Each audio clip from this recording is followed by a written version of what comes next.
Welcome to Retailistic, the official podcast of Coresight Research for June 17, 2025. This week, our CEO, Deborah Weinswig, expands the conventional definition of the supply chain in a riveting conversation with Brad Bogolea, CEO of Simbe.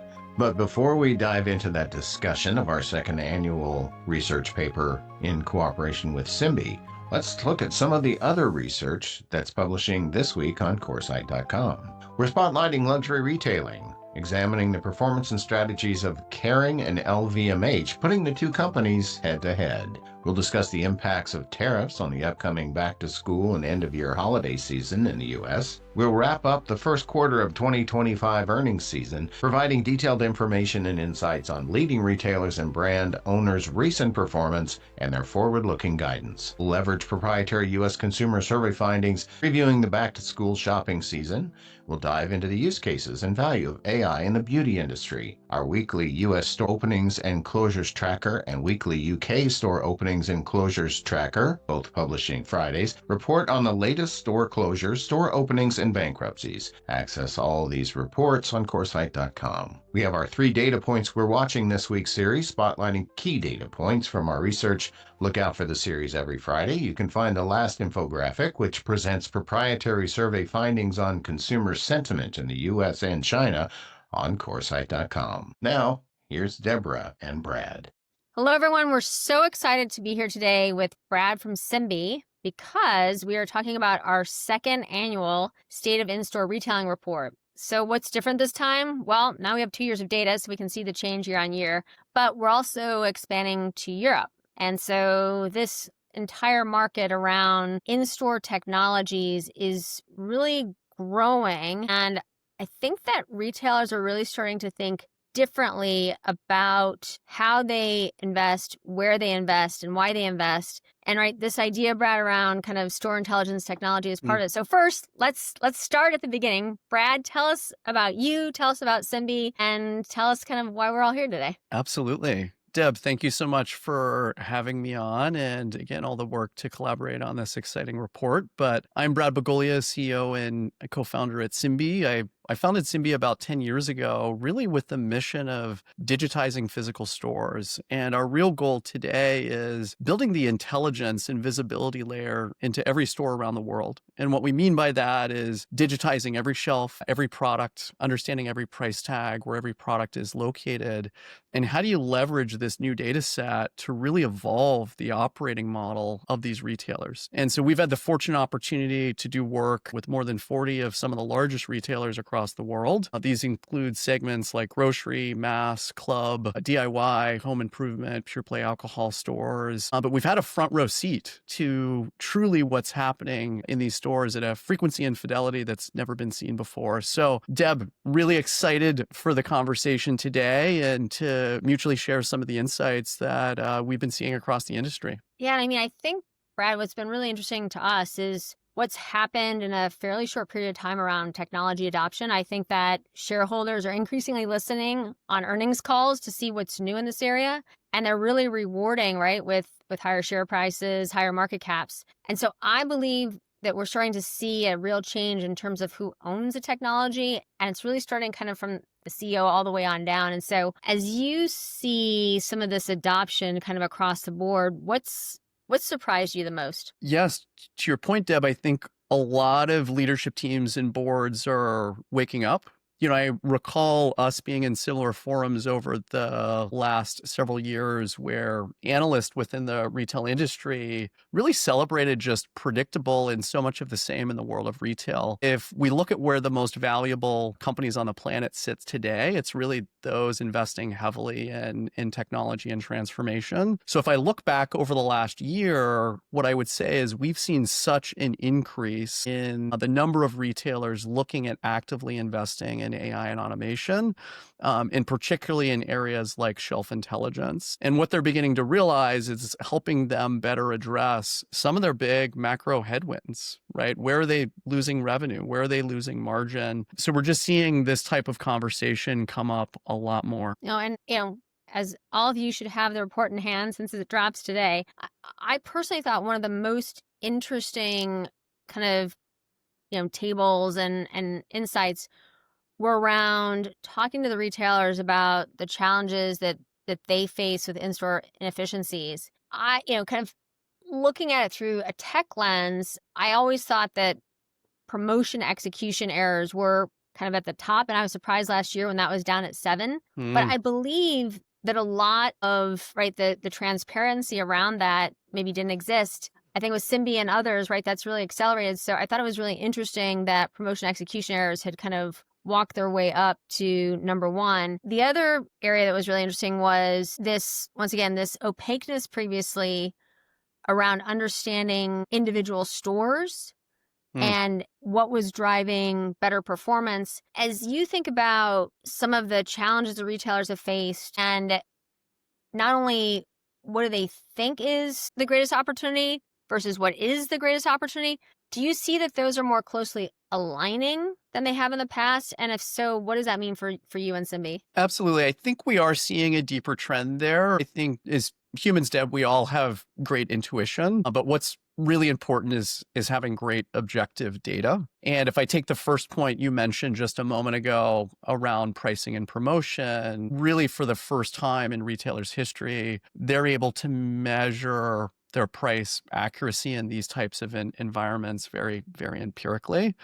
And I think what was so unique of what both you found in the report and we see with many of our clients today is, a lot of these folks are 80% of retailers are operating with a 5% price error rate. And you think about the missed opportunities, not only around consumer consumption, the liability around weights and measures. So what we're seeing is the gap closing between these historical systems and these execution gaps with this new level of visibility, and folks really waking up to that firsthand. Yeah, one of the things I really liked about the report is having a very deep supply chain background, and I've always believed this, was this idea that the shelf is a new supply chain frontline. I've always thought that, but to see that kind of, and I think that really makes it much more tangible as people think about, right, decisions in pricing, replenishment, labor, e-commerce. And I also, it's been interesting, this idea of unified commerce, but we're seeing more and more retailers rethink their physical footprint around an e-commerce strategy. And so as we look at that, where's the greatest opportunities that that you're seeing through a Simbe lens for retailers to improve store operations? We believe it starts fundamentally with just having true visibility into that environment. And so it benefits all facets across store operations. We were talking about price and promo a minute ago. No question, that's a huge theme. Historically, the biggest theme and some of the biggest opportunity remains around out of stocks and how do retailers optimize everything from backroom pools to labor optimization, the accountability they're driving around their direct-to-store delivery partners or any of their merchants. I would say as consumer expectations continue to increase as well as competitive pressure, this data is really becoming a necessity. And we as a company really believe that like the smartest stores out there, the next generation stores are not only going to be defined how they look in the customer experience, but really precisely understanding what's happening in real time at the shelf. I couldn't agree with you more. And one of the things that I've always found interesting, and as an analyst, right, you would ask retailers their in-stock levels, and there were wildly different numbers. And I couldn't really understand that. And honestly, the retailers who I thought were doing the poorest job of on-shelf availability had the kind of highest in-stock numbers according to themselves. And so it went back to some of these retailers, I think, who were and are underperforming, defined in stock as in the store, not necessarily on the shelf. The shelf, yes. And so, if we think about the fact that only 20% of retailers have fully scaled store intelligence, what's holding them back? And also, if you think about from a definition perspective, why are we seeing such differences? Yeah, absolutely. I would say there's a couple things there. I would say, although only 20% have adopted this type of technology, I would say there's really strong intent on interest. So more than 2/3 are actively piloting, exploring.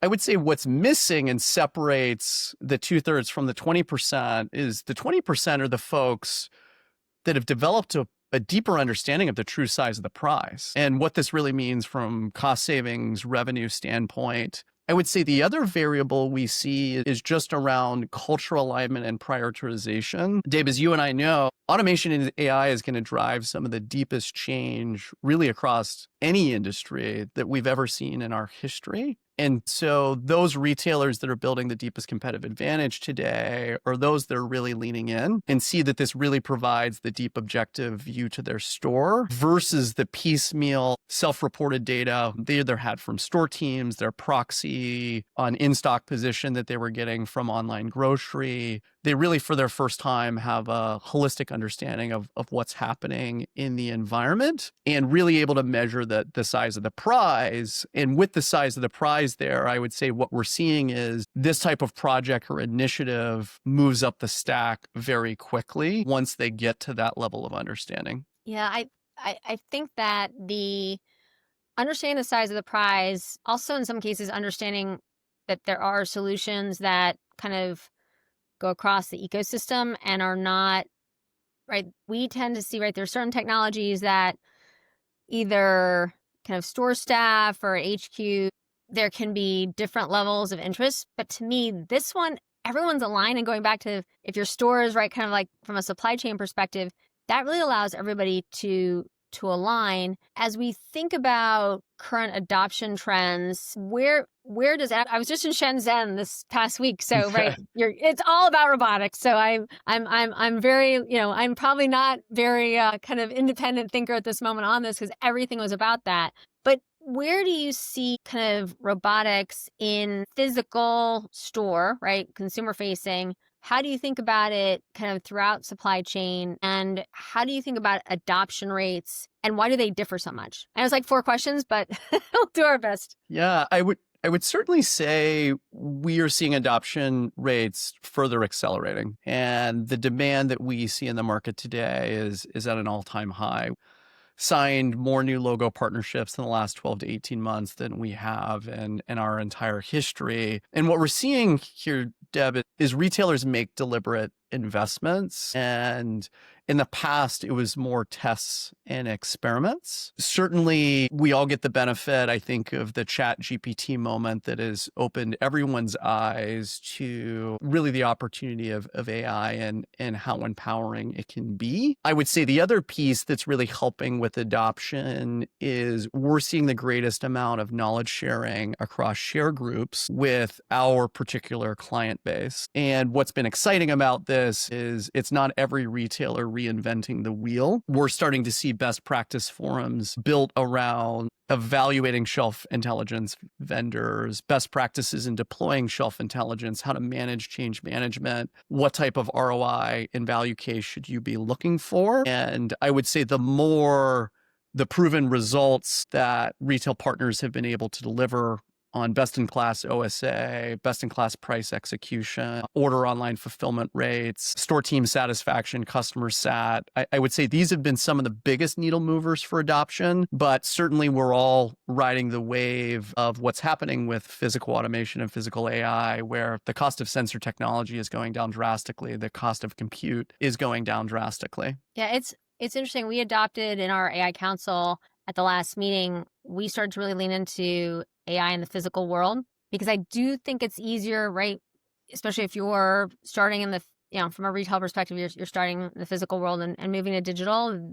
It's much easier to understand. But I'll tell you, this year at CES, that LiDAR took it was just on a different rung of the ladder. And I will hail to Jensen Huang at NVIDIA, where he's like, LiDAR is AI in the physical world. Yes. And so with that, all of us, right? Like it was that moment where like your brain, I can't quite explain it.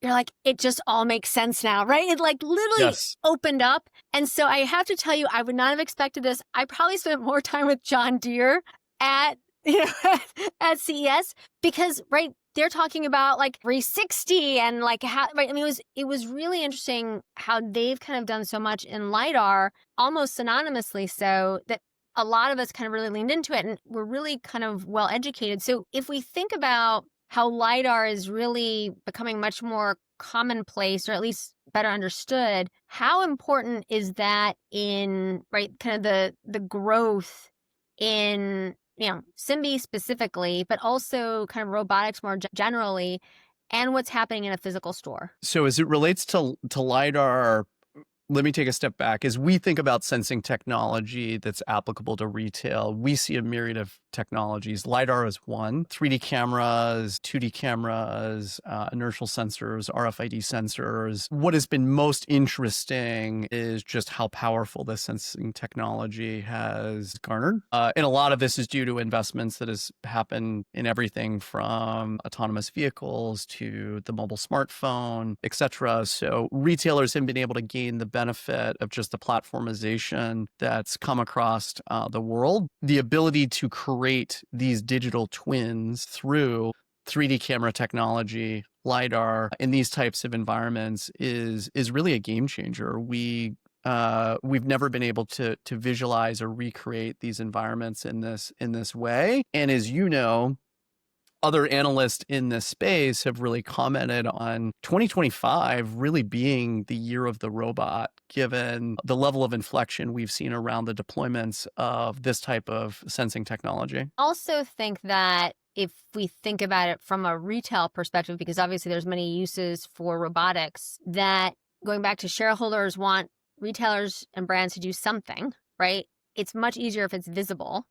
Yes. And right, they can also see the results very quickly. Maybe you can elaborate on the speed with which results show up in top line and bottom line after retailers and brands are working with Simbe, because I think, it's always this kind of like data to dollars that everyone really leans into. I think there are a number of aspects there, Deb. I would say one of maybe the first components is AI and automation connecting the shelf to the store teams, to the head office, to the supply chain. It creates these digital workflows that now work in real time, that in the past historically had these manual processes. So that's kind of step one. And then with that real-time instrumentation, we get to this world where we actually move from like exception management actually to orchestration. And what's so exciting is once we get into these stores, the low-hanging fruit is really obvious. We don't have these products on the shelf, but they're in the back room. So let's prioritized our fix fill or backroom pull lists. Here are clearly areas where we have shelf to inventory mismatch. So where there's distortion, where there's shrink, this type of value can be realized very quickly. And in fact, typically within just our first weeks on the ground with stores, they have a pretty holistic understanding of where they sit. And in fact, some in-store environments, it's really the first traversal or first mission that this type of technology steps through the store. I would say traditionally from a pilot standpoint, we can see retailers reduce out of stocks about 30 or about 60% in less than 50 days. Like this level of impact, reduce price errors 90% within that same time period or less. Real meaningful change can happen very quickly with these issues in store. And then so much of this becomes, how do you best connect this data feed to all of your core business processes to ensure you're optimizing auto reordering, demand forecasting, your merchandising decisions, what you're doing on the digital side? It's really interesting when I think about what you just said, is that we believe, right, I would say, my gosh, 7-8 years ago, we were talking about the consumer being at the center when the retailer was still at the center. I believe we're moving into an age where the employee is at the center. And with what you just said, right, you're starting to give the employee almost more job satisfaction because they know that they can take care of customers. And I would think that would also decrease turnover at the employee level, which I think, going back to the level of knowledge that these store associates have, I mean, it really makes a huge difference for the customer ultimately, but in some ways also able to sense things that maybe newer employees can't. And if you can pair that up with, best in class technology like Simbe, right, I think it makes a huge difference. Yes. And one of the things we've seen there, Deb, we've had the fortunate opportunity to survey and do a lot of NPS type work across our client base. And we've shared some of this research with the industry over the last year, but 9 out of 10 store managers don't actually want to operate their store without this technology after they experience it. And it becomes such a power tool to them in that way. We also have corresponding consumer research that just demonstrates that during the period of this technology being onboarded, they can actually recognize changes within the store environment and the overall experience there. So Automation and AI are sometimes viewed as scary or taboo topics to certain folks, but what we're finding in this scenario is it actually becomes such a power tool to the store team and massively elevates their experience. And that's something that's really rewarding, I think, to us, both as a company and us together as an industry. Well, if you think about the fact that you decrease associate turnover, your store managers are happier because if they're selling more, right, usually their bonus is at least partially based on, the store that they're managing, the performance. So you have a happier store, if you will, right? Kind of a better buzzing store. The consumers or customers can feel that. So it's kind of this omni win, right? The manager wins, the associate wins, the customer wins. That is kind of what we at Coresight aim to drive through everything that we do. And your technology is really enabling that. Yeah, it's a very privileged place for us to be in. We couldn't be more excited on the work that's happening across the industry. If we lean into kind of store ops, which I think is still, even in terms of how it's defined, I think is a bit opaque. I think the data from the report showed that only 1 in 4 retailers have full visibility into store operations. And so kind of that lack of clarity can make it difficult to make decisions, right? Where do they spend more time? Where do they spend more money? Why do you think they've been so willing to not push harder to have greater visibility? Obviously, without it, you're kind of, got both hands tied behind your back. What is it about right? We're like right in the midst of 2025. We believe similar to last year, where the first half was about sales, the back half was about operations, that we're going into this heavier operations focus because, as somebody who started off my career as an accountant, right, there are things that you kind of need to true up as you go throughout the year. And so we're refocusing from a retailer, store, kind of even item level. How do you think about, this idea around visibility and kind of the back half of 25 and what retailers and brands are really focusing on? I think there are a couple different pieces there, Deb. I would say first and foremost, for those retailers that are not heavily investing in this yet today, I certainly put myself in their shoes. You know this well, Deb, but many of the large chains out there are evaluating their top 100 to 200 strategic projects or initiatives and what they're thinking about this year and the rest of this year to prioritize. So I certainly appreciate as they think about which strategic projects add the most value. I think to move shelf intelligence up the stack for a number of those players, some of it is the education experience and seeing this type of technology work in their environment and see the true size of the prize. I would say whether a retailer is focused on growth or efficiency, I think what's unique about automation and AI and these types of solutions is it really provides you both. And that's where we've received interest from retailers that are on a rip, as well as retailers that are thinking about restructuring and a turnaround. Those are some of the really powerful ways that AI and automation can help unlock here. I mean, if I think about, the kind of headliners or what was discussed on earnings calls. In 2024, there was a lot around organized retail crime, shrink, and whatnot. And I always wondered exactly how they were measuring it because being very involved and, NRF Protect is a great conference and Loss Prevention Research Council, right? Like really leaning into this, I think that there are a lot of different points of view. And so if we think about inefficiencies in a store and we can put kind of shrink ORC there, how can store intelligence reverse that? One of the pieces we've seen, Deb, is store intelligence be so powerful to help a retailer get to root cause. The narrative that you and I have seen over the last year or two, particularly around shrink, and a lot of that was particularly projected at theft, quite frankly. This type of technology allows us to help get to true root cause. Did we actually see the product in store on shelf and now is it not there? So is that attributed to it going out the front door? These types of scenarios versus you may have overage damage and shortages, right? We sometimes forget the complexity of did the right product get picked at the warehouse? Did it get on the right pallet? Did it get on the right truck? Did it get dropped at the right store? Did it get placed in the right place in the back room? And you think about just the incredible complexity all of our incredible retail partners manage from a supply chain to get a product from the DC or the manufacturer actually to a shelf. There's so many different steps there. And one of the pieces we've been able to do is just provide accountability and root cause on, hey, we know that product was delivered on a truck. It didn't go door to floor last night. Why isn't it up there? And so let's figure that out. Or it was on shelf, but now it's no longer. Getting to root cause to those pieces has really helped retailers distill what goes in each of these buckets. How much of this is an addressable out of stock that a store team needs to take action on? Or was this overage shortages? Was this true theft? So we're able to get to far more empirical data than I would say most retailers have been able to in the past. So I was trying to wait, but I just can't wait anymore. But this is a question I've been on my mind throughout our whole call today, is that, retail media has truly evolved in a very different way than I would have expected, right? For so many retailers and brands to have their own retail media networks. I thought we'd kind of have about 10.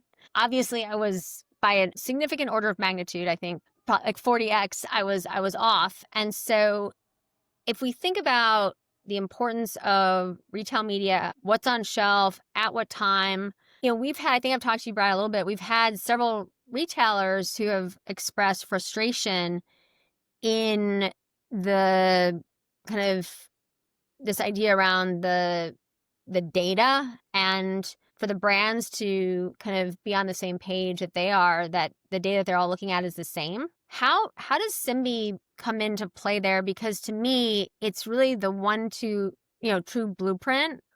Going back to what you just said, right? It's a true blueprint of what's happening at what point in time, right? Was a product on shelf? Was it available? Was it in a different place? And retail media is so important now, and probably getting even more so, because it allows retailers and brands to invest back into stores and operations and whatnot in terms of just the model. So if you can dig into that, and there's probably questions I haven't even asked you that I'd love for you to answer as well. On the retailer and brand side, I would say one of the really exciting outcomes just around value realization and aligning the value chain is the retailer gets to a point where they have reasonably operationalized this data themselves. The first place we see them go next is how can they leverage this data set with a broader ecosystem? And so we've seen a number of different buckets. First and foremost, with their manufacturers, and we put them in two buckets. I would say those manufacturers that deliver directly to store, if you're talking about groceries. So we have a number of retail partners that share our data to help their direct-to-store delivery partners optimize truck rolls, know what they need to bring to the store before they even show up. And you recognize the complexity of when you sell a 16-ounce bottle of Pepsi, where did it actually come from in the store? How many different locations? And so we have great location level analytics that are happening in those types of buckets. We see our data being highly leveraged in category level conversations between the retailer and brand as you think about mutual space optimization. As it relates to retail media, this has been a massive increase in category. And I think you said it best, but no brand is going to love to pay for a benefit and either not have the product present for either their own reason or the retailer's reason. So we've seen this technology as a way to provide greater transparency. And it's even garnered the likes of the number of inquiries we get from the Googles and Facebooks of the world, because advertising is becoming so hyper local. You don't want to push customers into these local environments and not know that the product is on shelf. So we're seeing these connection points really evolve. And I would say one of the other buckets a lot of work is happening in is with the major online grocery players. And by having up-to-date product availability and real-time product location information, you can send a third party in store and pick a product much faster because you have a map. You know it's there. Are you routing them to the right place? So we see all of these advanced use cases. And what that really means for us is just the retailer and the rest of the value chain can extract even more opportunity from this type of technology. Do you think it allows the retailers to have greater confidence in localizing product? Because we've typically heard, even from the largest grocers, discounters, clubs, et cetera, about a 4% localization rate. I always personally thought 8 to 10 was probably more appropriate, but I do think there was some fear in that. Do you see them leaning into greater localization after utilizing the technology, or what are some of the changes you start to see or that they've shared with you on shelf? We see deep interest of retailers wanting to look at this data from a local perspective. Every store we're in is a little bit of a snowflake. And we've seen lots of interesting examples we've seen snow shovels end up in stores that are close to the beach that have maybe never seen snow. We've seen operations or facility leaders or merchant leaders log into these tools and see that perhaps a specific seasonal initiative is not being initiated the way that they expected, or a new shelving fixture wasn't set up, etc. Having this real-time virtual twin where any corporate stakeholder or any regional stakeholder attached to that specific store can actually log in at any moment and understand what's happening and physically browse that store has been a game changer. And what's so interesting is, obviously, to improve our applications, we're trying to understand user behavior, which features are most impactful in our solution. But the level of engagement we see in our tools, not only from the store manager to as high in some of these orgs as this COO of a publicly traded retailer, logging in and looking at this data, Yeah, I would say that, I always ask, who's your client at the client? And from recent conversations, I would say in the last quarter, where this decision lies has seemed to move more into COO, because if you think about it, you've got so much now, that so many parts of the organization that you can touch, and the number of problems that you're solving. And I think it goes back to, we had, oh my gosh, I'm going to say, I can't believe, I think it was like a decade ago, we started doing a lot at Coresight on the computer vision side and helping to explain what it was. And, it just felt like we were slogging through. Then you finally had kind of RFID have its, we're not having those huge debates. Part of it is, right, cost of readers, and we don't need readers like we used to, et cetera.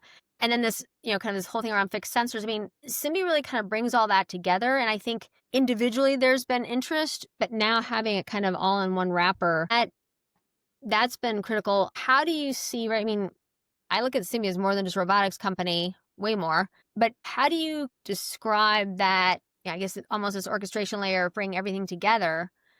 And if you go back to your original vision almost a decade ago, did you think that you'd be able to get to where you are eventually? Or is it beyond what you thought at the beginning of the journey? If I look back over the last decade, Deb, we'd always wanted to have a robot in every store. And I think we knew that the power of this data. I think, to be frank, we probably underestimated the true power. Where our business has evolved today, this isn't just about robots, although robots, particularly for medium to large format stores, have proven to be the most scalable, accurate, cost-effective means to get high fidelity data out of these environments. But we're seeing really the future is multimodal or multisensory. So at Simbe, in our robots, we combine computer vision and RFID. We've also created fixed cameras for select scenarios. Those could be scenarios where you have a product that turns real fast during the day, a rotisserie chicken, the pizza counter, these types of scenarios, or scenarios where you have a lot of theft. I would say multimodal has been a big component. I would say the other big change is over the last couple of years is moved not only from just like the automation and insight, but really driving this collective intelligence on what's happening. We've certainly evolved from this world of just sharing exceptions and giving basic recommendations to a retailer to helping to evolve their full operating model. And I would say those would be some of the biggest changes. Certainly those benefits have been enabled by what's happening in the world of GPUs and algorithms in that. But we're excited about where the future is going here. How does Edge impact you? So Edge, for us, we've always developed a solution that could operate in store environments. Store environments aren't deeply bandwidth constrained, right? They have connectivity. Instacart needs to get online. The store team needs to get online. But Edge presents an interesting opportunity, especially at the pace of which GPUs are being developed, because it allows you to do more on the edge than in the cloud. And what that often means is that increases your ability to provide results faster. You're not waiting for the latency on the back end. You're also reducing the cloud cost for both the vendor and the retailer. So that's how Edge is being deployed today. Although if you're talking about robots or fixed cameras, you do have to be mindful that in either of these scenarios, these devices may be battery backed. So the amount of edge compute has to be like properly calibrated. But there are more and more opportunities there. And Simbe has always had a hybrid processing model where we can dial up the amount we want to put into the cloud or push more to the edge, depending on the environment and the needs. Yeah, I was just thinking about if we think about ROI and you can start to take down costs through edge, it's just a whole, right? Like, kind of getting things over the finish line. Actually, it's my next question. What advice do you have for companies that are just at the very beginning of their journey, and what questions should they be asking themselves as they're trying to make some of these decisions? I would say from an advice standpoint, maybe first and foremost, I think we talked about intuition versus data earlier. It's not a huge lift to do a project like this. In fact, much technology like ours can operate with very limited input from a retail IT team. It's very light lift. I think starting with the data and getting the true current state of execution across your stores. And I'm not talking about putting this in your headquarters store, but getting a real sample, a geographic mix, operational execution mix, volume or format mix, and get a relative sense of what does this data say versus the data that your store teams provide, or what your online grocery or omni-channel find rate says and where's there's differences. I would say that's one. I would say two, the strategic alignment across the business. To your point, in the early days, a lot of our projects were IT, CIO, CTO type led. More or less everything today is COO, SVP of stores, SVP of operations led, but it's super cross-functional. So having the right alignment, ensuring once people in ops, merchandise, finance, facilities see this data and see the opportunity, you start to build real momentum. And I would say, in today, given the narrative that's happening, whatever forum you're in, RELA, NRF, your own board, there's so much happening about automation and AI. Those executive stakeholders that have provided early visibility of these types of projects to that level, or we've actually encouraged the opportunity for us to brief these types of stakeholders, has really changed the acceleration curve of the adoption of this type of tech. So those are just a couple points as more folks look into this type of technology. You spoke earlier in our conversation around knowledge sharing. What forums does Simbe kind of put together or host for retailers to kind of talk to each other about their pain points, how to solve them, maybe how to learn from somebody who started earlier? And, this kind of power of community we see evolving very quickly and very, it's becoming even more important to the industry. How are you helping to kind of drive some of these sharing moments? One of the things, Deb, that's really impressed me about this industry since I stepped into it more than a decade ago was just the level of knowledge that happens across these share groups, whether formal or informal. So our goal has really been to continue to build on those types of practices that has always existed.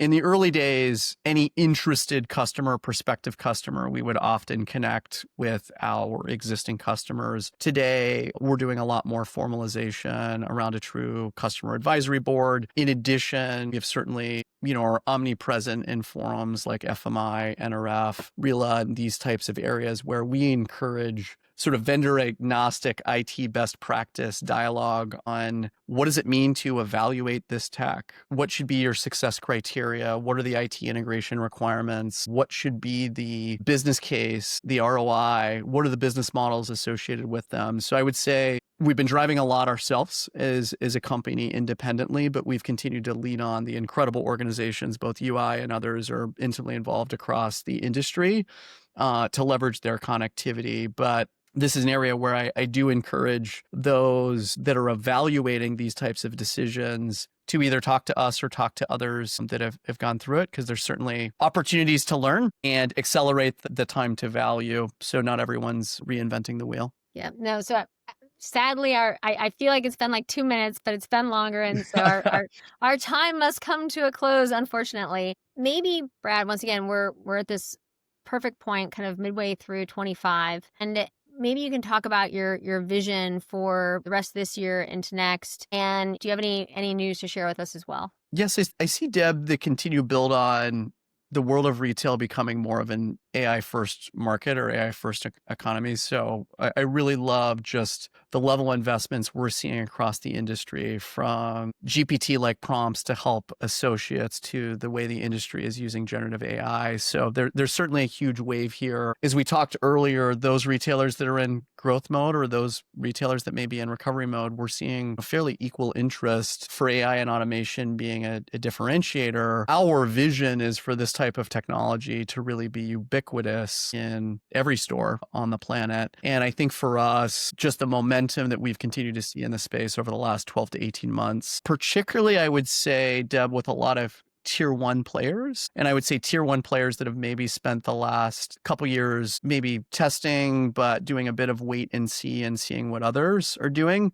We're seeing this type of dialogue, go clear up to the board level with some of the largest players in the US as well as internationally. We mentioned Europe at the beginning of the call and the fact that many European retailers were also surveyed here. We've signed a number of deals within that market. And in fact, although the number of chain-wide expansions maybe is not quite as large as what's happening in the US, there is a lot of activity happening in that market. And we certainly see similar opportunity across the standard retail segments there as well. So we couldn't be more excited about what's ahead. And I think what's interesting, right, is that in an inflationary environment, I do think retailers and brands are trying to rethink everything in supply chain so that they can either keep costs at parity or even lower them. And really, I think with our whole conversation today, we can see that as not a wish or a maybe. We can see that actualizing as well. And I think that to me is what's so exciting, is that ultimately from retailers trying to think forward in their operations, that ultimately it comes back to a better experience for store associate, store manager, and ultimately the consumer, and not just on-shelf availability, but also potentially in terms of lower prices. So I think what you've built is amazing, and I can't wait to see what's ahead. Thank you so much for joining us, Brad. This was such a wonderful conversation, and we wish you much success. Thank you, Deb, and look forward to everyone's opportunity for taking a look at the report. Thank you for your time today. Thanks. Thanks, Deborah. You can access your free copy of the report on Coresight.com. While you're there, check out the catalog of over 7,000 reports and data resources available to our subscribers. You can also sign up for email highlights of the research we publish every day. If you can join us in Manhattan next week, you can also register for our conference, Next Gen Retail, on Monday, June 23rd. The conference will focus on AI, the evolving consumer, and the spaces where commerce comes to life. We hope to see you there. Have a great day.